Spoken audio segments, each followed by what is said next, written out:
Müğənni Nadir Qəfarzadənin bir neçə gün əvvəl sosial şəbəkələrdə paylaşdığı video ictimaiyyət arasında maraq və müzakirə yaradıb. Sənətçi televiziya efirlərini, blogerləri, aparıcıları, müğənniləri, psixoloqları, tiktokerləri və sosial şəbəkələrdə açıq-saçıq danışan həkimləri sərt tənqid edib.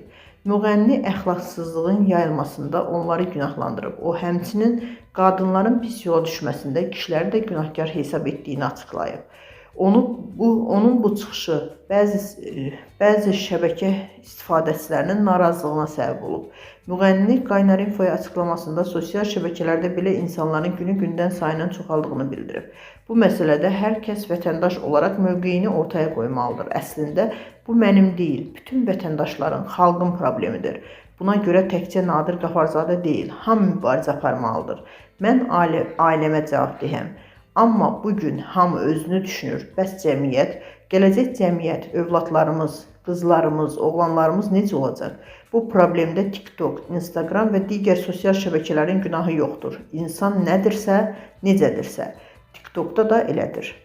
İnsanlar sosial şəbəkələrdə necə olduğunu nümayiş etdirir. Günü-gündən pislər də çoxalır. Bugün insanların bir hədəfi var. Qısa zamanda varlanmaq və tanınmaq istəyi. Bunun adı nədir? Sualına Nadir Qəfarzadənin cavabı belə olub. Belə çıxır ki, biz abır-həyamızı, qeyrətimizi, namusumuzu pula satırıq. Çox təəssüf, ona görə də gələcəyimiz yoxdur. Gələcəkdə normal ailələr də olmayacaq. Özünü normal hesab edən oğlan həmin qızlarla evlənməyəcək. Mənim ailə üzvlərimdən kimsə çıxıb sosial şəbəkədə hoqqa versə, özünə hörmət etməsə, abırsızlıq, həyasızlıq eləsə, ona tüpürərəm. Doğmam olsa belə. Mənə belə qadın lazım deyil. Getsin, TikTokda da yaşasın, həyatını orada davam eləsin.